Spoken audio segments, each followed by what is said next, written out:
नमस्कार। आज का सूत्र है हीयते ही मतिस्तात् हीनैः सह समागताम्। हमारे मनुष्य लोक को कर्मलोक कहा जाता है। अब कर्मलोक इसलिए कहा जाता है क्योंकि एज ए ह्यूमन हमारे पास कर्म करने की स्वतंत्रता होती है।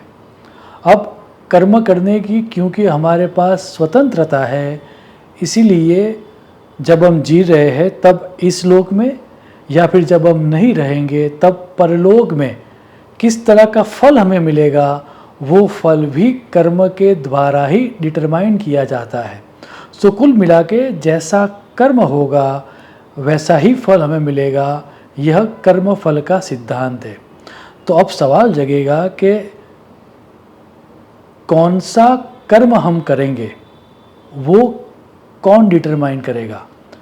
कर्मों की चॉइस किसके द्वारा इन्फ्लुएंस की जाती है।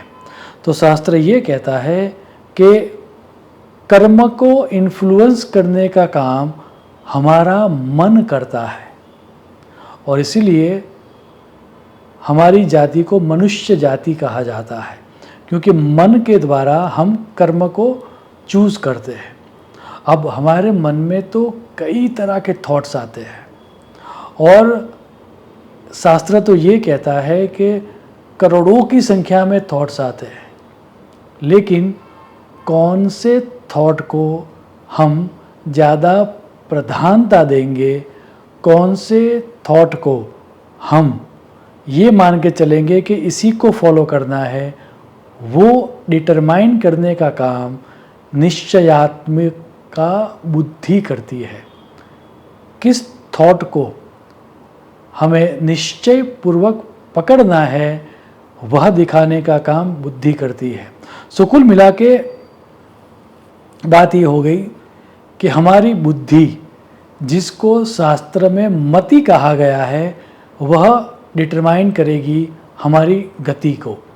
और इसीलिए हम सब ने ये प्रसिद्ध सूत्र सुना है, जैसी मति वैसी गति। और इसीलिए हमारी मति को हमें ध्यानपूर्वक देखना होगा। अब शास्त्रकार तो इससे भी एक स्टेप आगे जाते हैं, और वो ये कहते हैं कि हमारी मति को भी एक चीज़ इन्फ्लुएंस करती है, और मति को इन्फ्लुएंस करने का काम करती है हमारा संग या हमारा एसोसिएशन। हम किस तरह के लोगों के साथ समय व्यतीत करते हैं, वह डिटरमाइन करता है कि हमारी मति किस तरह की बनेगी। दैट मीन्स संग को सबसे ज़्यादा इम्पोर्टेंस दिया गया है शास्त्रों में, और इसीलिए सत्संग, सत मतलब सत्य का संग, सत्संग को इतना प्राधान्य दिया गया है स्पिरिचुअल जर्नी में। और इसीलिए आज का ये सूत्र भी हमें यही समझाता है कि हीयते ही मति ही, उस व्यक्ति की मति हीन हो जाती है। किसकी?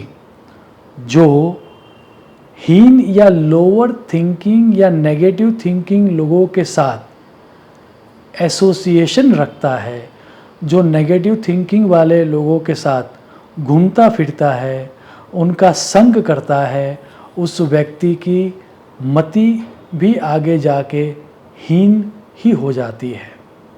सो अगर हमें स्पिरिचुअल यात्रा में आगे जाना है तो हमें सर्वप्रथम हमारे आसपास किस तरह के लोग हैं, हमारा एसोसिएशन क्या है, वो सर्वप्रथम हमें चेक करना चाहिए।